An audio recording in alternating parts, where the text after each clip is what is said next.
batas negara ini hanya adalah yang tersisa tinggal batas kebangsaan. Maka inilah saatnya orang menata era-era kebangsaan. Di saat yang terakhir pertahanan adalah sebuah bangsa, maka menjadi aneh ketika manusia mengingkari bangsanya.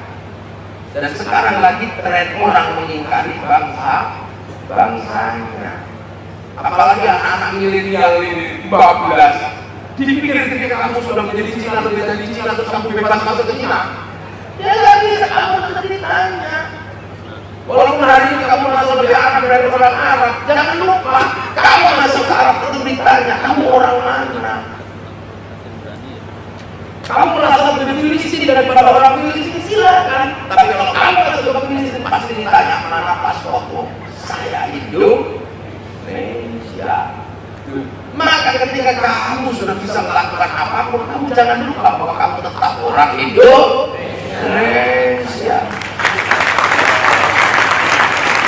Ini yang anak-anak muda ini lupa.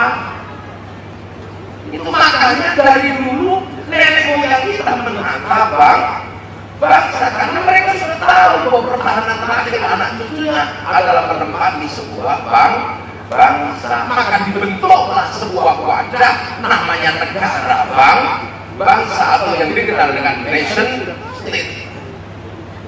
Dan ini butuh ilmu baru. Kenapa? Karena untuk urusan ini nenek moyang kita punya tanggung jawab lebih berat. Kenapa?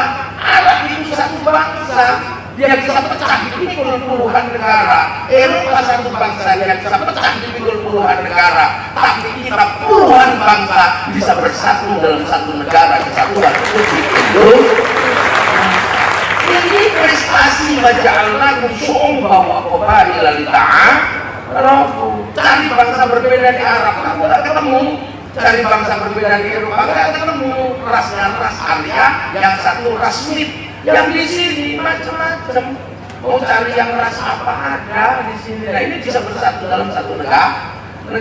Makanya persiapannya dulu berat. Nenek moyang kita tahu bahwa kalian akan hidup rukun antar bangsa. Makanya kita jangan melihat sesuatu ini sederhana. Ya Syekh Mas Ali contoh. Ini ya Syekh Mas Ali. Siapa yang tak mengenal kealiman ya Syekh? Ya Syekh itu orang paling alim. Apal kutub sitah, Sahih Bukhari, Sahih Muslim, Sunan Abu Dawud, Nasa'i, Tirmidzi, Ibnu Majah, mendirikan pondok Tebuir. Setiap hari yang disampaikan Quran sama hadis. Artinya bahwa beliau tidak pernah ngomong selain Quran dan hadis.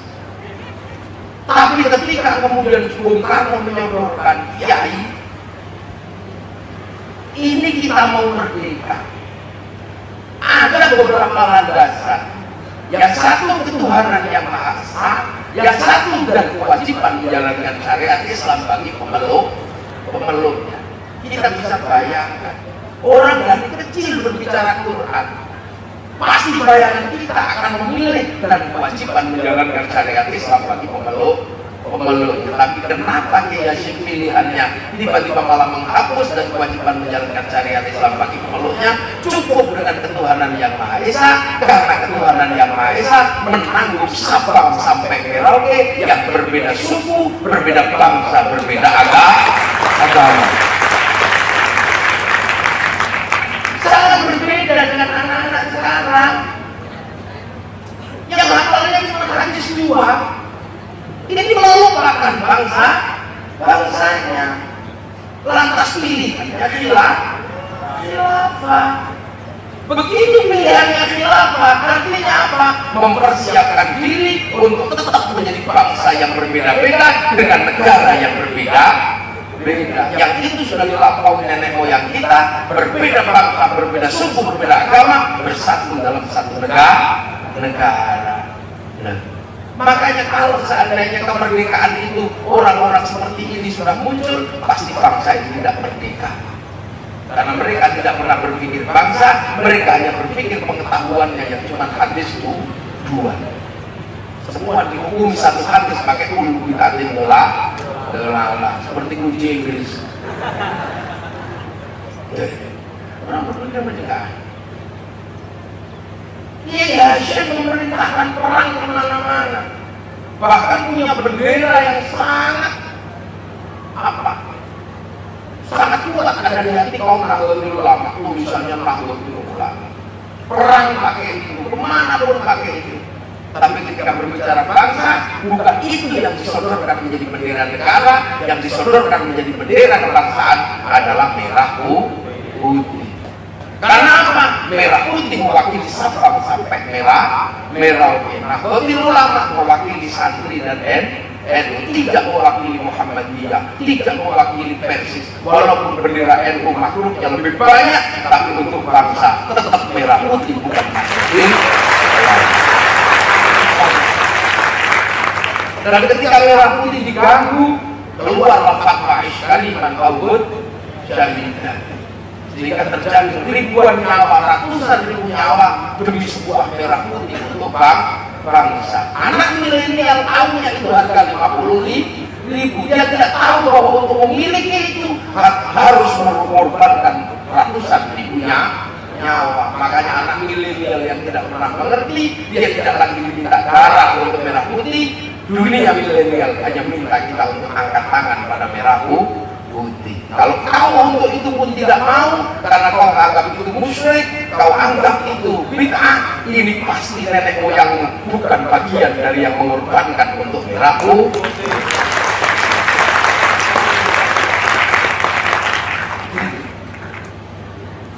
Indonesia merdeka untuk mempunyai sebuah bangsa yang berkorban siapa? Raja-raja. Ketika Bung Karno menyatakan atas nama bangsa Indonesia, Soekarno Hatta.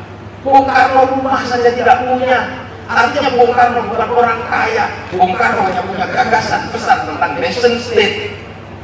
Tapi ketika Bung Karno menyatakan kemerdekaan, bahkan kemerdekaan teksnya saja belum tentu, karena akan ada pemindahan kekuasaan dengan tempo. Artinya ibarat mas kawin masih diutang, ditunggu ajalan. Tapi yang ikut kemerdekaan, raja-raja yang punya tanah yang sangat luas.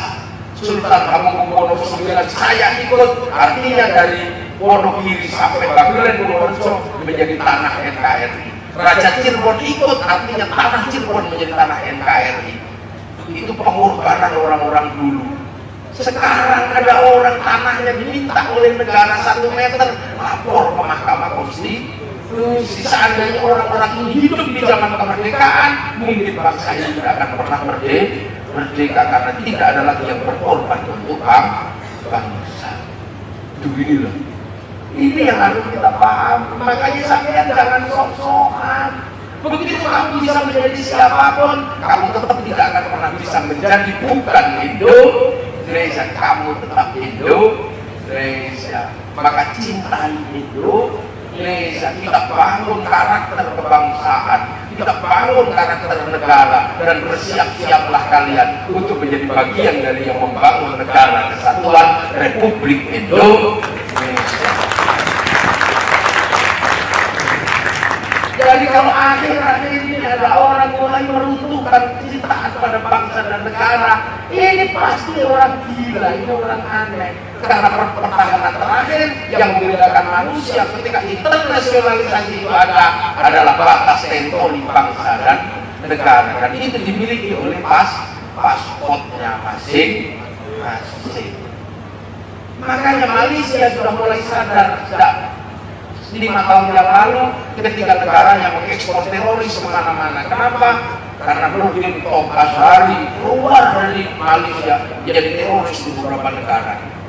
Itu terjadi kenapa? Karena Malaysia tidak punya proteksi tentang wacana keislaman dalam negeri, nggak punya. Maka adaptasi wacana keislaman dari Filistin, wacana keislaman dari Mesir, wacana keislaman dari Afghanistan, lahirlah gerakan pemberontakan terhadap Islam ala Malaysia. Hasilnya teroris di mana-mana. Tapi semenjak itu Malaysia sadar tidak boleh lagi ada kekuatan Islam yang mengganggu kebangsaan Malaysia. Maka ISA Internal Sulfiat dipraktekkan di Malaysia, kalau dulu di sini Supersek. Dan Malaysia kembali menyerahkan anak bangsanya kepada Supin dan Sipin. Si Upin dan si Ipin tidak boleh lupa bahwa bangsa Malaysia dibangun oleh ras besar namanya ras India. Maka agar si Upin dan si Ipin tidak lupa, dari kecil dikenalkan dengan tokoh India yang kecil namanya Churchill.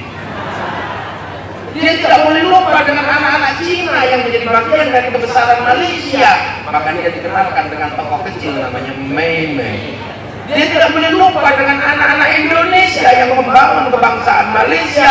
Kenalkan dengan tokoh kecil namanya Susan.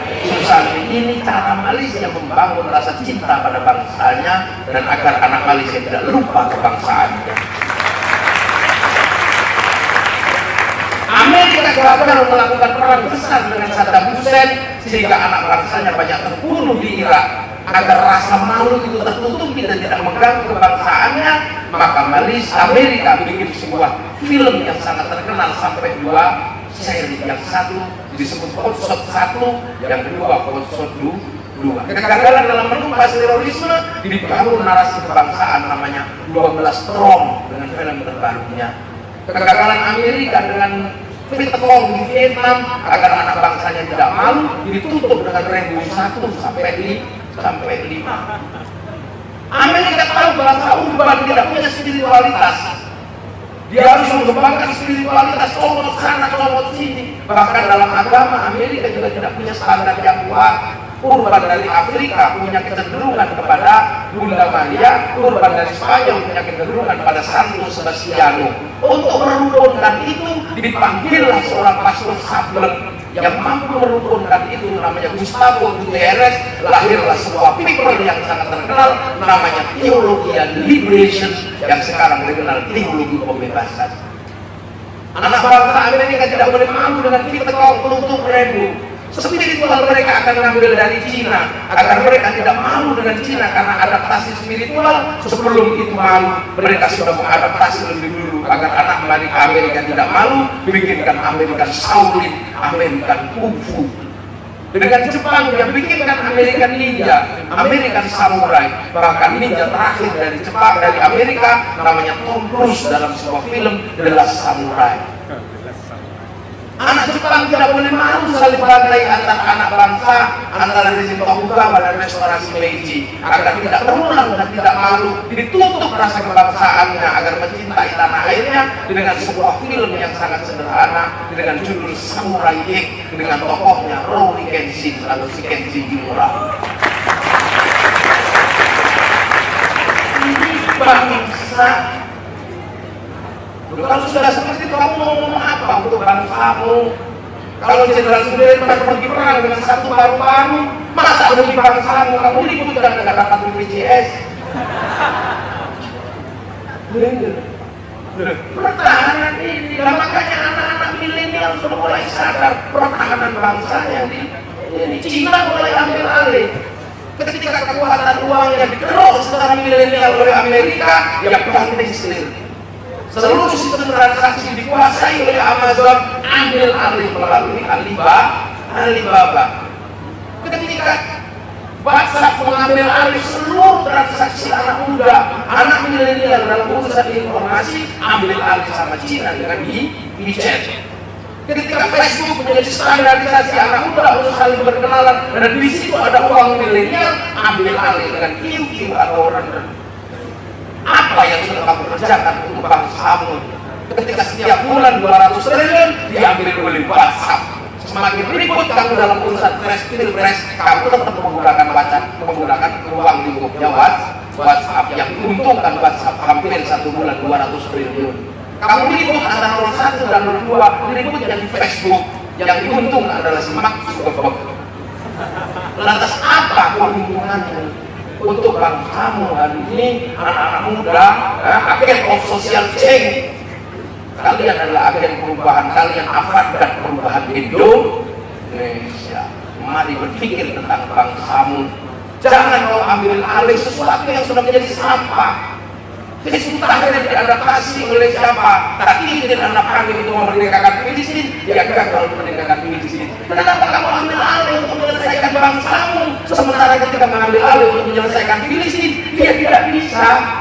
Kenapa kamu adaptasi kaum muslim yang lahir di Mesir? yang oleh Hasan al-Banna dipersiapkan untuk menjadi masa depan Mesir, dan dia gagal. Dengan bangsanya dia gagal. Kenapa dengan bangsamu kamu adaptasi pasti akan gagal di Indonesia?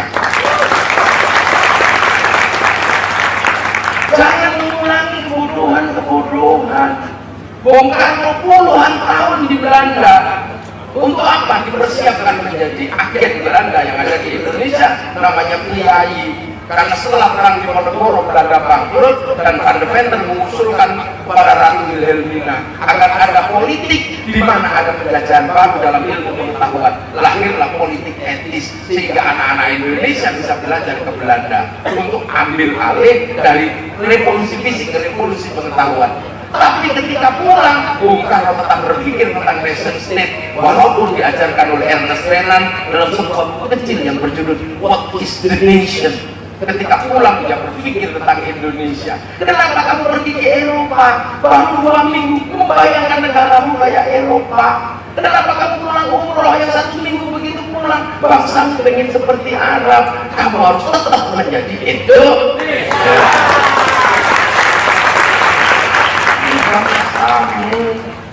Yang lain bisa, kenapa kita nggak bisa?